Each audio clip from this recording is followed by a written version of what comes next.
Hindi ko siyang sinasabi ko sa kanya, Richelle, sama ka naman sa tour, masaya doon.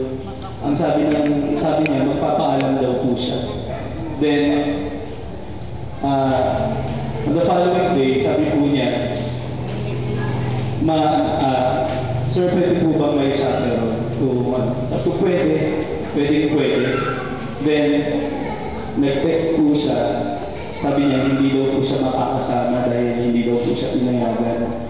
So, sana masaya doon, magiging masaya tayo doon.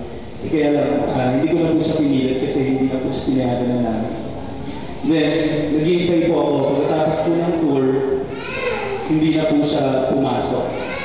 Then, nag-text po siya ulit sa akin. Sabi niya, Sir, na-confine po ako. Under observation po ako dito. Nandito po ako sa hospital. Then, pagkatapos po nun, hindi na po siya nag-text. Then,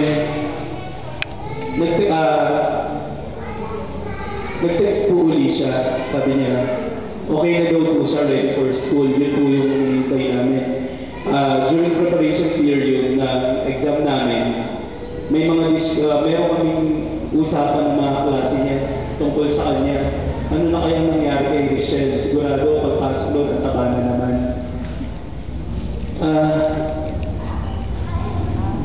Then, nag-text po siya sa akin ulit. Marami po siyang beses na nag-text sa akin. Sabi niya, Sir, pakitext naman po lahat ng mga pointers sa science.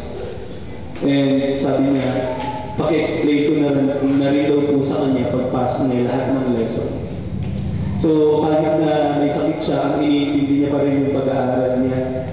Lahat, naging inspirasyon siya sa mga kaklase niya. Kahit sa akin, madalas ko siyang makune.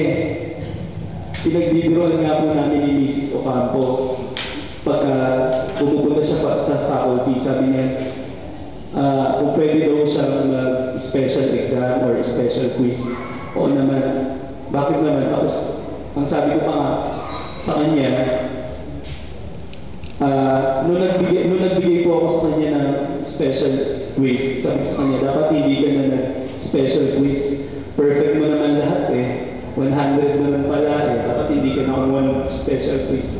Talagang kahit hindi siya pumapasok, nagre-review po siya sa bahay. Tinatanong ko po siya kung ano ba, Richelle, ano bang ginagawa mo sa bahay? Nagre-review ka ba? Kasi ang tataas ng mga grade niya, hindi lang po sa science.